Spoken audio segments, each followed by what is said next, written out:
আল্লাহর নবী সাল্লাল্লাহু আলাইহি ওয়াসাল্লাম বলছেন, হাদিসের মধ্যে আছে, যে ফজরের নামাজ পড়ে না, আল্লাহ রসুল বলছে ওয়া ইল্লা আসবাহা খাবিসান নফস কাসলানান, ফজরের নামাজ যে পড়ে না, রসুল বলেন সে হচ্ছে খবিস। খবিস, এটা খবিস তুই বেটা।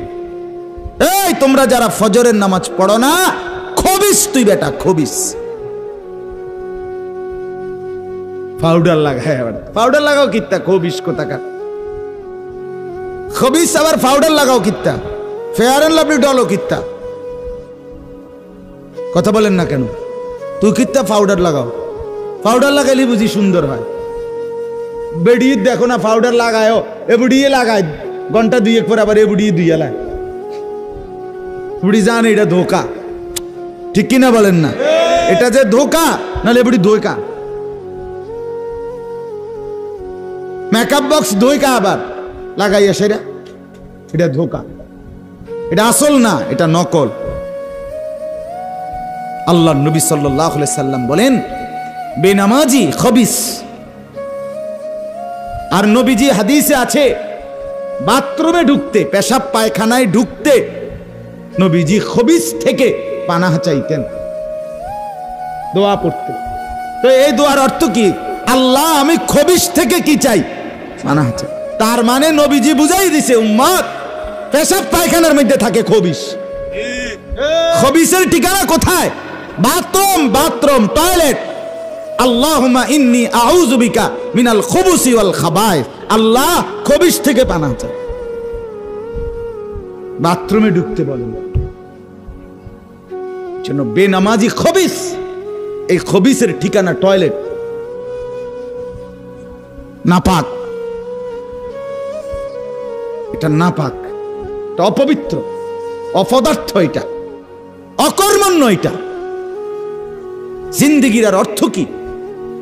জীবন মানে খানা, জীবন মানে ঘুম, জীবন মানে লজ্জাস্থানের চাহিদা পূরণ, যৌন চাহিদা পূরণ, এই তিন জিনিস।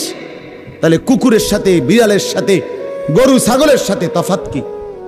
ওই প্রাণীগুলোও তো খানা, ঘুম এবং যৌন চাহিদা পূরণ করে কিনা? কথা বলেন না কেন? কুকুরের ছাও আছে কিনা? তো কুকুর বিড়াল খায় কিনা? কুকুর বিড়াল ঘুমায় কিনা? তো তোমার সাথে তফাৎ কি? বেনামাজি বলে সেজদা নাই যার কপালে, আমনের লগে জানোয়ারের পার্থক্য কোথা? আমনে খারাইয়া কোনছে ভিডিও করুন, আমনে কম। হ্যাঁ হ্যাঁ বলেন, এখন বলেন, আমরা শুনি, এনে 10 জনে বিচার করুক। পার্থক্য কোন? আপনার সাথে জানোয়ারের তফাৎ কি?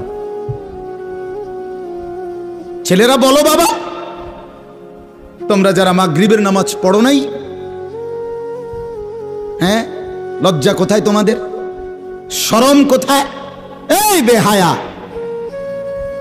কোন লজ্জায় আল্লাহর জমিনে চোখ তুলে তাকাও? হ্যাঁ, নির্লজ্জ। ছি ছি ছি ছি।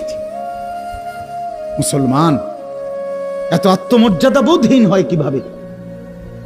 মালিককে চেনে না, বানানে ওয়ালাকে চেনে না, গোলামি বোঝে না, সেজদা দিতেও মন চায় না। মুসলমান এত পাষাণ হয় কেমনে? আরে তার মা কোথায়? তার বাবা কোথায়? আরে তুই কোন মার দুধ খাইছত রে? তোরে কি মা দুধ খাওয়ায় নাই? তুই কি বাবার হাতে বড় হও নাই? তুই কি মুসলমানের ঘরে জন্ম নেওয়া নাই? হায় না ফরমান। মা বাপ গুলোকে বললাম, কি ফুতেরে মা আমনে দুধ খাওয়াইলেন? এই অপদার্থ তো সেজদাও দেয় না। হ্যাঁ, এই বাপ কার লাগে বিল্ডিং বানাইলেন? এই হাইওয়ান তো সেজদাও দেয় না। কার লাগে সোফা বানান? মাতবুরি দেহান, সাদওয়ানে বইয়া গপ মারেন, জিফুত লইয়া বালা আসি, কিতা বালা? এ ফাঙ্গাস আর তেলাপিয়া খান যে, এই কারণে বালা। হ্যাঁ, এ ফার্মের মুরকা আর কক মুরকা, দুন্দুল আর করলা, দৈন্যা তার কাঁচামরিচ, টমাটো আর শশা, এই তো খানা। আর কিতা কথা বলে? নার কি ঘুরে গেলে তো ফাঙ্গাস তেলাপিয়ে। দুনিয়ার বেশি কি ভোগ করছি আমরা? খুব আশ্চর্য কিছু, অনেক কিছু দুনিয়া ভোগ করছি আমরা। এটুকু দুনিয়া ভোগ করছেন বলে এ ফান কদ্দুর খান, বিড়ি খান, চা খান, বন খান, টেলিভিশনে মানুষের বেডির নাচ চান। আমনের বেডি তো আর নাচে না, নাচে মানুষের বেডি। কথা বলেন না? এতটুকু দেখেই দুনিয়া ভোগ করছেন বলে খুশি হয়ে গেলেন, তৃপ্ত হয়ে গেলেন, মজা পেয়ে গেলেন। আহা, আফসুসের ব্যাপার। এত লম্বা আখিরাত কেমনে পার হবেন? এত লম্বা কবরের জিন্দেগি কেমনে পার হবেন বলেন তো? নূহ আলাইহিস সালামের জামানায় যারা মারা গেছে তারা আজ কত হাজার বছর কবরে পড়ে আছে।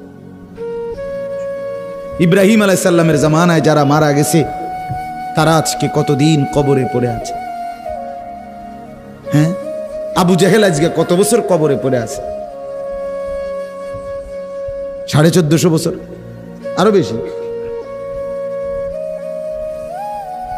1450 বছর ধরে পড়ে আছে কবরে। এরপরে তো হাসরের মাঠ, এরপরে তো ফুলসেরাত, এরপরে তো জাহান্নাম, আর তো রইছে। তাহলে দুনিয়ায় থাকলি কতদিন, কবরে পড়ে রইলি কতদিন? আপনি বলেন। আবু জেহেল দুনিয়াতে ছিল 800 বছর, কথা কন না? আবু লাহাব দুনিয়াতে জীবিত ছিল 900 বছর, তো কবরে আছে কত বছর? তো বাঁচছে কয় বছর? নাহলে 60 বছর, নাহলে 70 বছর, ঠিক কিনা বলেন? তাহলে দুনিয়ায় ছিলি কতদিন, কবরে আসত কতদিন? আচ্ছা, এই কথাই এখনই মনে হইল। হ্যাঁ, এরপরে তো সামনেরটি রয়েছেই মিয়া। এখনো তো কিয়ামত আসে নাই, এখনো তো ইসরাফিল ফু দেয় নাই। একবার ফু দিবে, সব কবরে যাবে, আবার ফু দিবে, হাসরের মাঠ কায়েম হবে। আবার হাসরের মাঠের একদিন, খোদার কসম এই কোরআনে আল্লাহ বলছে, হাসরের ময়দানের এখন একদিন, প্রতি একটা দিন কয় ঘন্টা? হাসরের একদিন আল্লাহ বলছে 50,000 বছর, 50,000 সানা, 50,000 বছর। হাসরের ময়দানের পুরা সময় না, একদিন, একদিন। পুরা হাসরের মাঠ কতদিন সেটা আল্লাহই জানে। প্রিয় বন্ধু আমার, নষ্ট হয়েন না। ছেলেরা আমার, বাপ, বরবাদ হইও না। মনে করো কেউ বলে নাই, তবুও নষ্ট করো না নিজেরে। বাবা বলে নাই, মা বলে নাই, সর্দারে বলে নাই, মাতবরে বলে নাই, গ্রামের মুরব্বীরা বলে নাই, কেউ তোমারে কিছু বলে নাই, তবুও তুমি নিজেরে নষ্ট করে দিও না। হযরত ইব্রাহিম আলাইহিস সালাম, পুরা কওম, আপন মা, আপন বাপ, সবাই মূর্তি পূজক, কেউ তো ওনাকে ইমানের দাওয়াত দেয় নাই, তবুও সেই ছোট্টবেলার থেকে তিনি ওইখানে থেকেই উনি খুঁজে নিছেন আল্লাহকে। কাকে খুঁজে নিছেন? আল্লাহকে খুঁজে নিছেন, আল্লাহকে তালাশ করে নিছেন।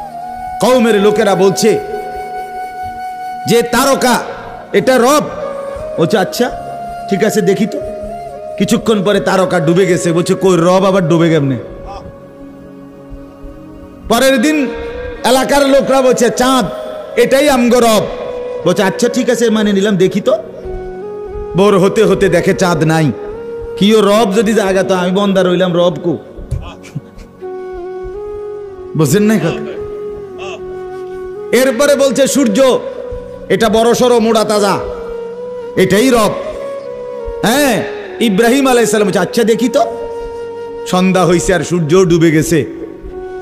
তো ইব্রাহিম আলাইহিস সালাম বলছে হায় আমার কওম, কি কও ইডি তোমরা? তোমার মাথা ঠিক আছে নি? রব কেমনে এর মোড়ে নামে? রব এমন হয় কেন? বানানেওয়ালা এত দুর্বল হবে কেন?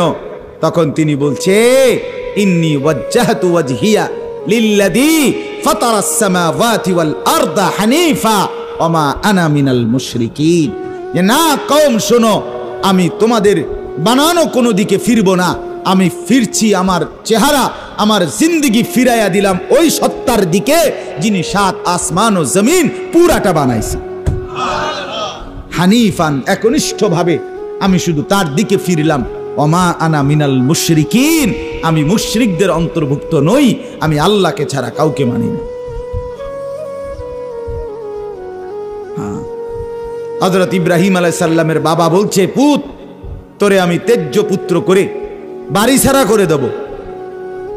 হযরত ইব্রাহিম আলাইহিস সালাম বলছে, আ'তাজিলুকুম ওমা তাদউনা মিন দুনিল্লাহ, আব্বা আমি আমনেরে ছেড়ে দিলাম, আমনে আমার কিতে ছাড়বে?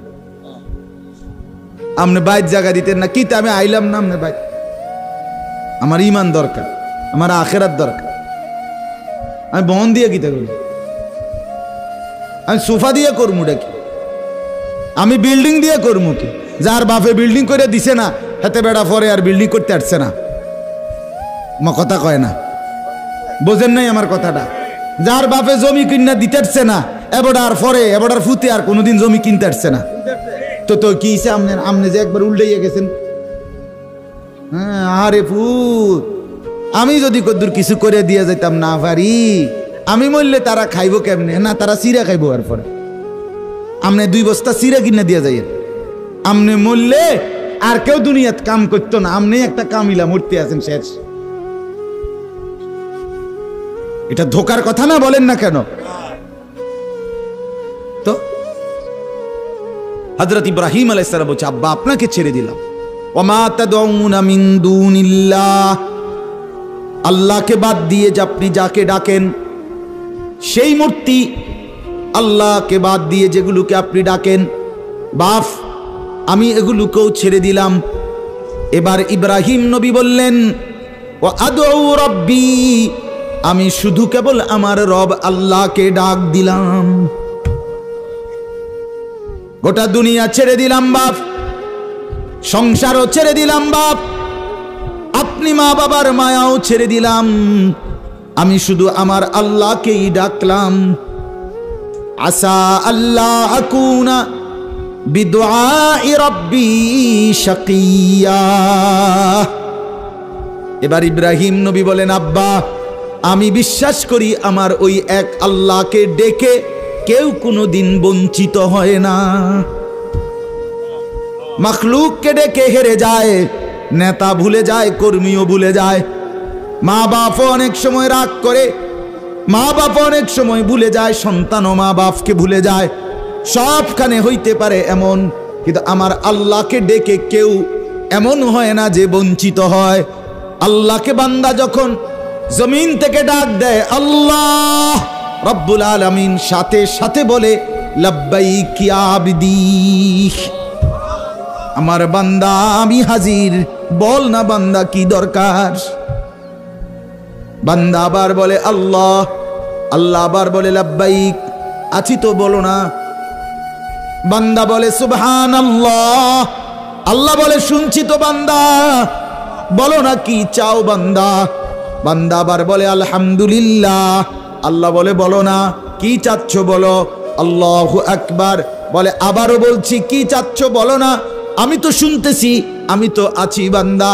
কিন্তু বান্দা যখন শুধু আল্লাহকে ডাকতে থাকে, জিকির করতে থাকে, তাসবিহ পড়তে থাকে, মনের কষ্ট দুঃখ বেদনা চাওয়া পাওয়া কিছুই বলে না, শুধু জিকির করে, শুধু জিকির করে, শুধু আল্লাহকে ডাকে, আল্লাহকে ডাকে, শেষ পর্যন্ত আল্লাহ খুশি হয়ে বলে বান্দা তুই যেহেতু আমাকে ডেকে মজা পাইছো, ঠিক আছে বান্দা তুমি আমাকে ডাকতে থাকো, আমি আল্লাহ তোমাকে দিতে থাকি।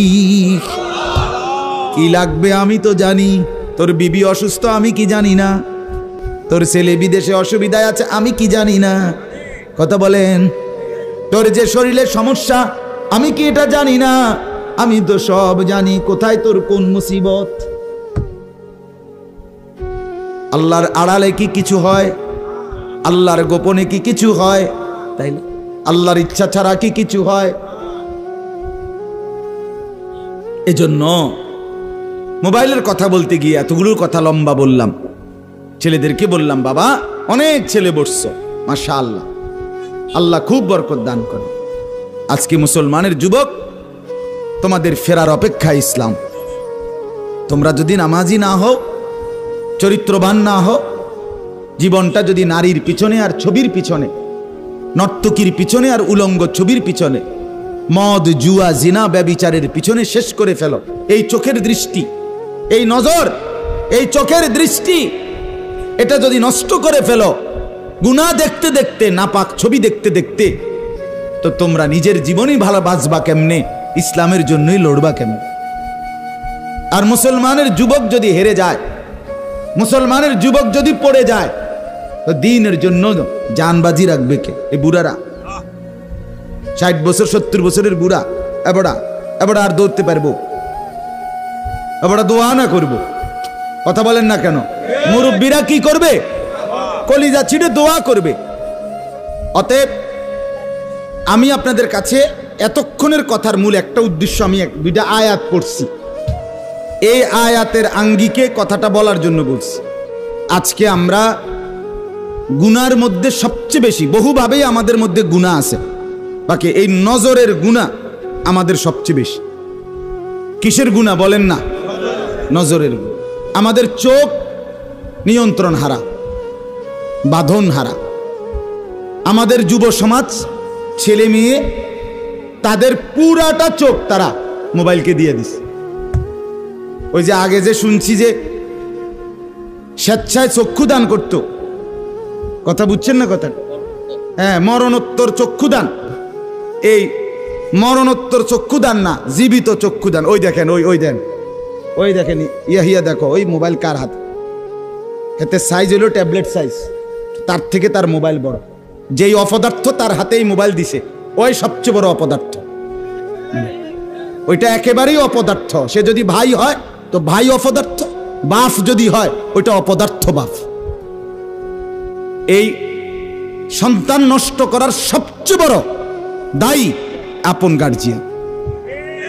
মা বেডি 2 বছরের বাচ্চাটারে বড় মোবাইলটা দিয়ে দিছে, তুই টিপ এটা, তুই তাবু ডিস্টার্ব করিস না, আমি সাইজ দিয়ে আসি ড্রেসিং টেবিলে, এবুডি পাউডার ডলে, হেতে মোবাইল টিপ। কথা বুঝেন নাই? ও বেডি হিন্দি সিরিয়াল দেখে টেলিভিশনে, হ্যাঁ হিন্দি সিরিয়াল দেখে, ইন্ডিয়ান সিরিয়াল দেখে, কি দেখে? মনোযোগ দিয়ে দেখে। হিন্দি সিরিয়ালের সবগুলোর মূল বৈশিষ্ট্য হলো স্বামী স্ত্রীর ঝগড়া, শাশুড়ির থেকে জামাইরে কেমনে আলাদা করতে হবে, দেবর ননদের কেমনে স্বামীর থেকে বিচ্ছিন্ন করতে হবে, মানে সংসার কিভাবে তছনছ করবে, এটা হলো ওই বেঈমানদের সবচেয়ে বড় ষড়যন্ত্র। সবগুলোর বৈশিষ্ট্য এটা। মহিলারা এইটা দেখা বিবাহের পরে 6 মাসও একসাথে আর থাকতে চায় না। 6 মাসও না। বেডির সিদ্ধান্ত, মরিয়ার বাসি তে বেড়ারে তার বাপ মার থেকে আলাদা করুন। জীবনের সাধনা এটা। হায় হায়, লানত, অভিশাপ ওই নারীর প্রতি, যে নারী তুমি বেটি তোমার একটু সুখের জন্য স্বামী বেচারাকে আলগা করে লাইলা। তুমি তো কিছুক্ষণের সুখ হয়তো পাইবা, কিন্তু এই স্বামী মা বাবার নাফরমানির কারণে এই ছেলেটা তারে তো চিরদিনের জন্য জাহান্নামী বানাই দিল। মা বাপ যদি কষ্ট পায়, আহাজারি করে, মা বাপের কলিজার মধ্যে যদি ব্যথা লাগে, তো এই সন্তান জাহান্নামী হবে না?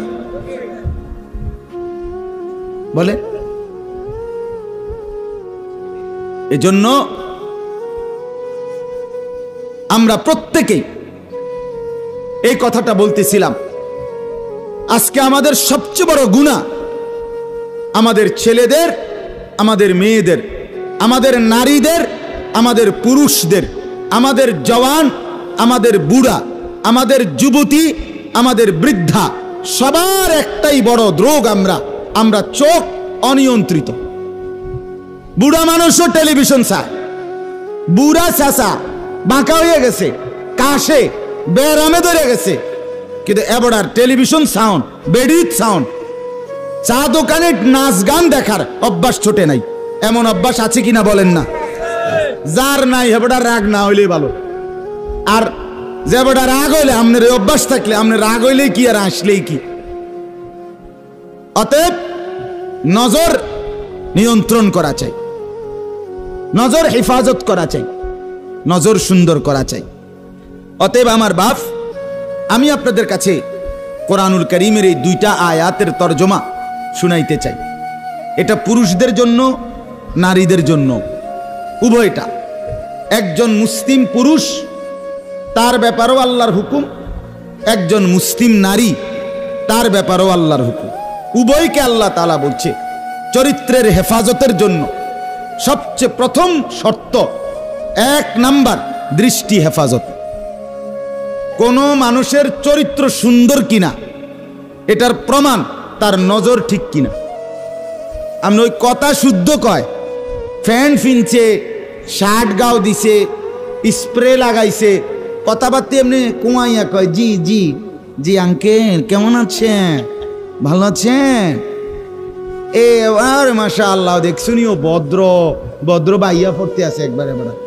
না না না না, 1 নাম্বার পবিত্রতা, সুন্দর উত্তম আখলাক, সৎ চরিত্রবানের 1 নাম্বার বৈশিষ্ট্য হলো যে যার চক্ষু নিরাপদ, যে চোখ নিরাপদ রাখে। 1 নাম্বারে আল্লাহ তাআলা বলেন। আর চূড়ান্ত হলো যে নিজের লজ্জাস্থান হেফাজত করে। এই 2 দিকের বেড়া, মাঝখান দিয়ে এর ভিতরে যা আছে সবগুলো এতে নিয়ন্ত্রিত হবে। যে নিজের চোখকে হেফাজত করে, নামাইয়া রাখে, ভিন নারী, হ্যাঁ, যেই দৃশ্য দেখা, যেই ছবি, যেই নাচ গান, অশ্লীল দৃশ্য, হ্যাঁ, উলঙ্গ ছবি, বেপর্দা নারী, ভিন নারী, যাকে দেখার আমার কাছে অনুমতি নাই, আল্লাহ অনুমতি দেন নাই, তার থেকে নজর যে নামিয়ে রাখে এবং নিজের লজ্জাস্থান যে হেফাজত করে, আল্লাহ কোরআনে বলছে যালিকা আজকা লাহুম, এটাই হচ্ছে সর্বশ্রেষ্ঠ পবিত্রতা। এটাই হলো সর্বশ্রেষ্ঠ, কি বলেন না, পবিত্র, সেই বড় পবিত্র। এবার এই শুদ্ধ কথা কোক আর সিটেঙ্গা কথা কোক, কথা নোয়াখাইল্লা হোক আর সিলিটটা হোক, এটা দেখার বিষয় না। দেখার বিষয় হলো তার নজর দৃষ্টি এটা নিচের দিকে কিনা, আর লজ্জাস্থান হেফাজত কিনা। এই দেখেন আল্লাহ কি বলে শুনেন। 18 নম্বর পারা 24 নম্বর সূরা, সূরায়ে নূর, এই সূরার 30 নম্বর আয়াত। আল্লাহ তাআলা বলেন, কুল, হে নবী আপনি বলুন, লিল মুমিনিন, সমস্ত মুমিন পুরুষদেরকে, পুরুষদেরকে মানে এই হুকুম কার্যকর শুরু হবে যেই ছেলেটা সাবালক হইছে, যেই মেয়েটা সাবালক হইছে, ওই দিন থেকে 100 কার্যকর। কোন ছেলের উপরে যেদিন গোসল ফরজ হয়েছে, প্রথম যেদিন তার বীর্যপাত হয়েছে, সেদিন থেকেই সে সাবালক, প্রাপ্তবয়স্ক, সেদিন থেকেই সে যুবক, সেদিন থেকে ইসলাম মানা পুরাটা 100 তার উপরে ফরজে আইন। ওই দিন থেকে তার 1 মিনিট 1 সেকেন্ড হিসাবের বাহিরে হবে না। প্রতি সেকেন্ড নিঃশ্বাসের জন্য তাকে মৃত্যু পর্যন্ত, মানে বালেগ হওয়ার দিন থেকে মৃত্যু পর্যন্ত যে হায়াত পাইছে, যেদ্দুর আল্লাহর কাছে হিসাব দিতে হবে তদ্দুর। রাতের হিসাব, দিনের হিসাব, হাঁটলে বসলে উঠলে খাইলে ঘুমাইলে, এমনকি নিঃশ্বাসের হিসাবও খোদার কসম আল্লাহর কাছে দিতে হবে। কোন মেয়ে যেদিন তার প্রথম মাসিক শুরু হয়েছে 13-14 বছর বয়সে, সেদিন থেকে সে প্রাপ্তবয়স্কা, সাবালিকা, সে যুবতী। অতএব সেদিন থেকে মৃত্যু পর্যন্ত তার হায়াত যতদিন পাইছে, একদিনের ভালো মন্দ, জায়েজ না জায়েজ, হালাল হারাম, বৈধ অবৈধ, সবকিছুর হিসাব সে আল্লাহর কাছে দিতে হবে। কথা বুঝলেন কিনা আপনি? হ্যাঁ, এটা জরুরি, এটা জরুরি। স্বামীর কারণে, শ্বশুরের কারণে, স্ত্রী মহিলা বলেন আমার স্বামী বাধ্য করছে দেবরের সাথে দেখা করা, স্বামী বাধ্য করছে ভাসুরের লগে দেখা করতে, খোদার কসম স্বামী যদি আসমান ভাঙ্গাও মাথাত ফালায়, তারপরও স্ত্রীর জন্য এই কথা মান্য করা স্বামীর হারাম। আর স্বামী যদি এই হারাম কাজের জন্য বাধ্য করে স্ত্রীকে, এই স্বামী জালেম। এই স্বামী কি বলেন না কেন, চাচতো ভাই, জ্যাঠতো ভাই, খালতো ভাই, ফুফাতো ভাই, দুলা ভাই, তারারে কইছে বাদ বাইরা দাও, তুমি আজ্ঞায় দাও, তারা মেহমান সব সময় কি আর আইয়েনি? হ্যাঁ, যেই স্বামী বলে, যেই শ্বশুর বলে, এই উভয়টাই জালেম, নিকৃষ্ট পাপী, সীমা লঙ্ঘনকারী, সীমা লঙ্ঘনকারী। কোনো সন্দেহ না, কোনো সন্দেহ। আল্লাহকে, আল্লাহর হুকুমের বিরোধিতা করে মাখলুকের হুকুম মানা অনুমতি নাই, অনুমতি নাই। হযরত ইব্রাহিম আলাইহিস সালামের বাবা ওনাকে মূর্তি পূজা করতে বাধ্য করতে চাইছে, করছে না? কইছে না যে নরে তেজ্য পুত্র করে দেবো বেড়া? কোরআনের আয়াত। ইব্রাহিম আলাইহিস সালাম বলছে আমনেরে আমি ছেড়ে দিলাম। কিসের জন্য? ঈমানের জন্য। কিসের জন্য বলেন না? ওয়া ইন জাহাদাকা আলা আন তুশরিকা বি মা লাইসা লাকা বিহি ইলমুন ফালা তুতি'হুমা ওয়া সাহিবহুমা ফিদ দুনিয়া মা'রুফা। কোরআনে আল্লাহ বলেন, তোমার মা বাপ যদি তোমাকে আমি আল্লাহর সাথে শিরিক করতে বলে, তুমি কোনোভাবেই তার অনুসরণ করবে না। হ্যাঁ, তবে মা বাবার সাথে কষ্টদায়ক আচরণ করবে না, ব্যবহার করবে ভালো, ব্যবহার করবে উত্তম, তার গায়ে হাত দিবে না, তারে ধাক্কা দিবে না, তারে গালি দিবা না, তারে ধমক দিবা না, কিন্তু তার কথা মানবা না। কোন কথা? আল্লাহর নাফরমানির কথা, শিরিক, কুফর, নাজায়েজ, হারাম, হারাম। সেদিন আমার কাছে এক যুবক ভাই জিজ্ঞেস করছে কথা, যে তার বাবা তাকে বাধ্য করতেছে তার দোকান দেখাইয়া 5 লাখ টাকা সুদে টাকা নিয়ে দিতে। মন নাই? আমি পরিষ্কার আমরা বলছি যে অসম্ভব কথা। তোমার বাপ প্রয়োজনে তোমারে ঘর থেকে বের করে দিবে, দেও। এক তো তুমি তারে গালি দিও না, কিন্তু তুমি তার এই কথা মান্য না। এই কথা মানার অধিকার, যেটা আল্লাহ হারাম করছেন সেটা বাবার কথার কারণে হালাল। আরে বলেন না কেন? যেটা আল্লাহ হারাম করছেন সেটা স্বামীর কথার কারণে হালাল না।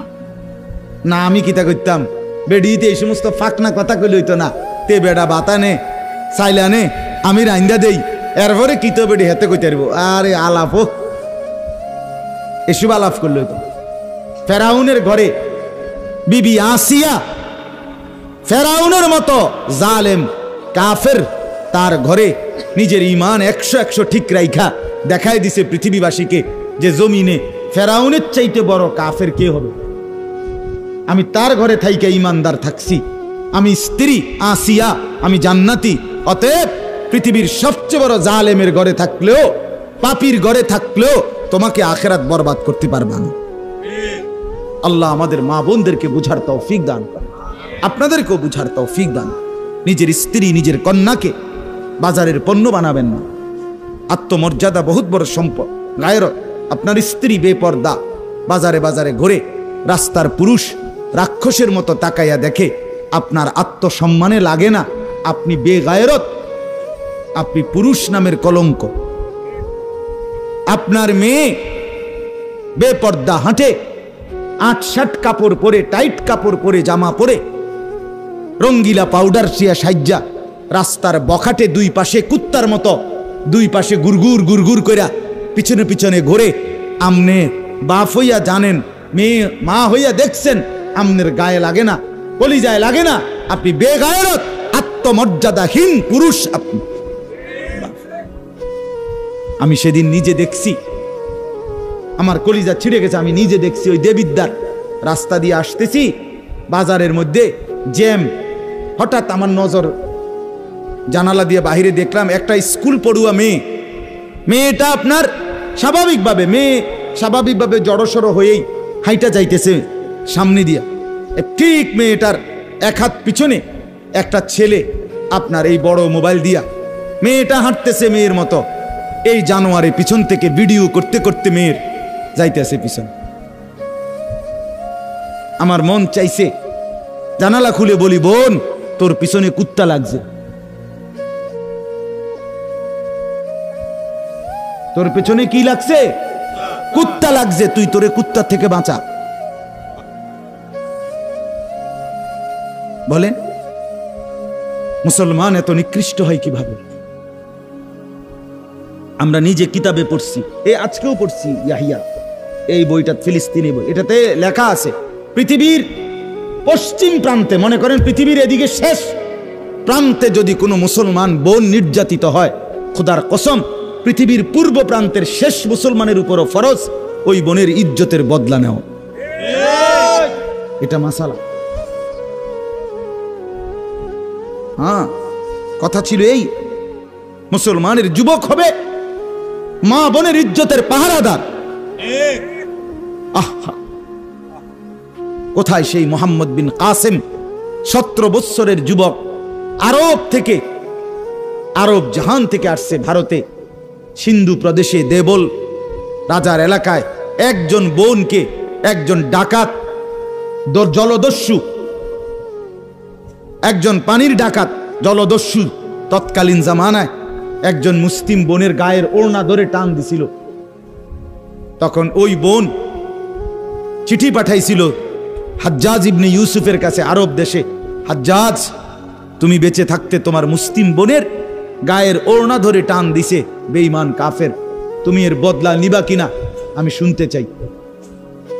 হাজ্জাজ ইবনে ইউসুফ, আমরা কিতাবে পড়ছি, এরকম চেয়ার ছেড়ে লাফ দিয়া দাঁড়াইয়া চিৎকার দিয়া বলছে, বোন আমার, গোটা আরবের সমস্ত মুসলমান যুবক প্রয়োজনে জান দিবে, আরবের সমস্ত যুবকের কলিজা যাবে, জান দেবে, শাহাদাত বরণ করবে প্রয়োজনে, তবু আমি তোমার এই বেইজ্জতির বদলা নেব।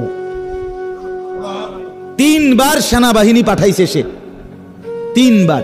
প্রথম 2 বার পরাজিত হয়েছে মুসলিম বাহিনী, তৃতীয়বারে নিজের একমাত্র মেয়ের জামাই মোহাম্মদ ইবনে কাসেম রাহমাতুল্লাহ আলাই, এই উনি ওনারে দিয়া এরপরে এই সিন্ধু দেবল রাজাকে পরাজিত করে ওই বোনকে জেলখানা থেকে উদ্ধার করছে এবং এই হিন্দু রাজার এলাকায় কালেমার পতাকা উড়াইয়া দিছে। হ্যাঁ, সেখান থেকেই এই ভারতীয় উপমহাদেশে মুসলমানদের যাত্রা, ইসলামের সূচনা। এক বোনের ইজ্জতের জন্য ধর্ষিতা হয় নাই, কাপড় টান দিছে কেন?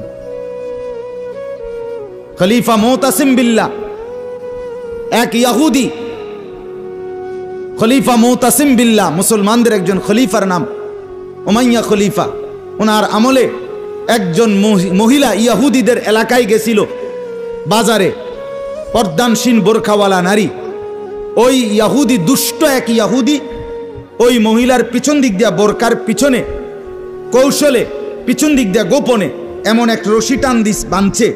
রশি বাঁধ দেওয়ার কারণে মহিলা যখন সামনের দিকে আগাইছে, তখন এই রশির টান লাগাতে মহিলার বোরকা উঠে গেছে উপরের দিকে সামান্য, উনি পড়ে গেছে। এই মহিলা ওই বাজারে চিৎকার দিয়া বলছে, ওয়া মুতাসিমা, হায় মুতাসিম তুমি কই? তোমার মুসলিম বোনকে বেইজ্জতি করছে। সাথে সাথে খলিফা মুতাসিম বিল্লাহ পুরা বাহিনী নিয়ে আইসা ওই ইহুদি অঞ্চল পুরা জ্বালায় ফেলছে। কথা ছিল এই, বা কথা ছিল এই, রক্ত আর আমাদের গায়রত আর আমাদের হারিয়ে ফেলেছি। পরের মেয়ে দেখতে দেখতে, পরের নারী দেখতে দেখতে, টেলিভিশন দেখতে দেখতে, নিজের বিবি বাচ্চারও লাগাই দিছেন, নিজের ঘরে টেলিভিশন চাইতো, নিজেও বইয়া বইয়া চা দোয়ানে বেড়ি চান, টেলিভিশন চান, ফুতেও সারা রাত সারা দিন সমবয়সী ফুলানের লগে হাইটটা মোবাইলে ছবি চায়, তো সমাজ গড়বে কে? পরিবার নিরাপদ থাকবে কেমনে? কথা বলেন না কেন? বুড়ারাও চা দোয়ানে, বেড়ি তো ঘরের টেলিভিশনে, ফুলাফাইনে মোবাইলের আড্ডায়, তো মানুষ চরিত্রবান হবে কিভাবে? কমপক্ষে মুরব্বিগত লজ্জাবোধ থাকা উচিত। আমার মাথাতে ধরে না, মানে দাড়িওয়ালা 60 বছরের বুড়া বেড়া কেমনে বেড়িয়ে চায় চা দোয়ানে বই? আমার একারে বহুদিন ভাই, আমি এটা অনেকদিন চিন্তা করে চাইছি, এটার কারণটা কি? আরে এরকম বুড়া বেড়া কিনলে বেড়িয়ে চাই? আমনের কি জীবনটা আজ এতটা বছর পরেও এখনো আমনের আখেরাতের কথা মনে পড়ে নাই? আরে কি ডাকাই তো আমনে মরতেন না?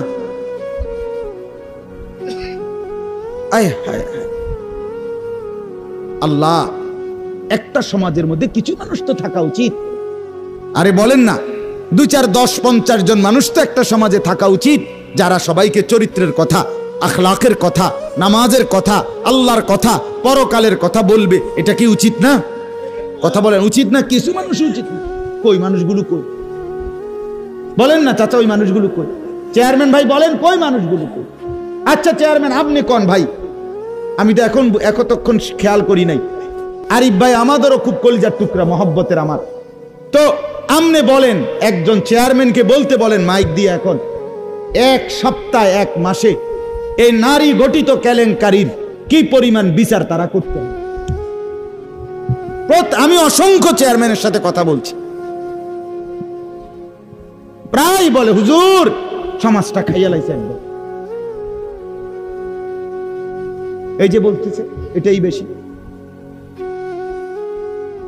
চরিত্রহীনতার সয়লাভ। আহারে নারী বেচারা স্বামী 16 বছর বিদেশ করছে, হায় রে কলজা ফাটা তার কষ্ট। কি পরিমাণ রোদ্রে টাকা রোজগার করছে, কয়টা টাকা। আমি তো সৌদি আরবে যে কয়বার আল্লাহ নেওয়ার তৌফিক দিছে, হজ উমরায় গেছি অন্য কোনো কারণে না, প্রতিবারই দেখছি বাপ আহারে প্রবাসীদের কষ্ট কাকে বলে।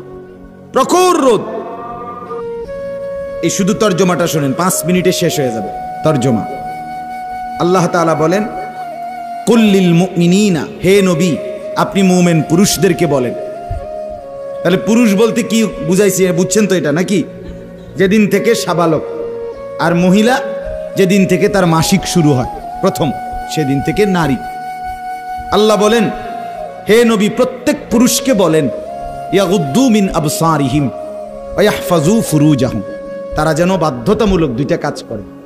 এক, ইয়াগুদ্দু মিন আবসারিহিম, তারা যেন তাদের চোখ নিচের দিকে নামায় ভিন নারী থেকে, নাজায়েজ দৃশ্য থেকে, যে জিনিস দেখার অনুমতি নাই, যেই ছবি দেখার অনুমতি নাই, যেই নারীকে দেখার অনুমতি নাই, তার থেকে যেন তারা চোখ নামায়।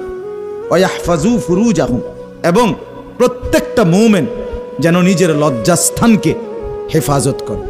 নিজের লজ্জাস্থান হালালভাবে অনুমোদিত ছাড়া, স্বামী স্ত্রীর পবিত্রতা ছাড়া অন্য কোনো ক্ষেত্রে নিজের লজ্জাস্থানকে হারামভাবে যেন ব্যবহার না করে, নিজের হাত দ্বারা কোনো অবৈধ কাজ যেন না করে, নিজে পুরুষ যেন কোনো অবৈধ নাচ না করে, ভিন নারীর সাথে যেন নিজের লজ্জাস্থানের জিনা বেবিচার, যেন অসভ্যতা অশ্লীলতা এমনটা যেন না করে। আল্লাহ বলেন দালিকা আজকা লাহুম, কি হবে এতে? আল্লাহ বলে এটাই হবে সর্বশ্রেষ্ঠ পবিত্রতা। এটাই কি বলেন না? সর্বশ্রেষ্ঠ পবিত্র।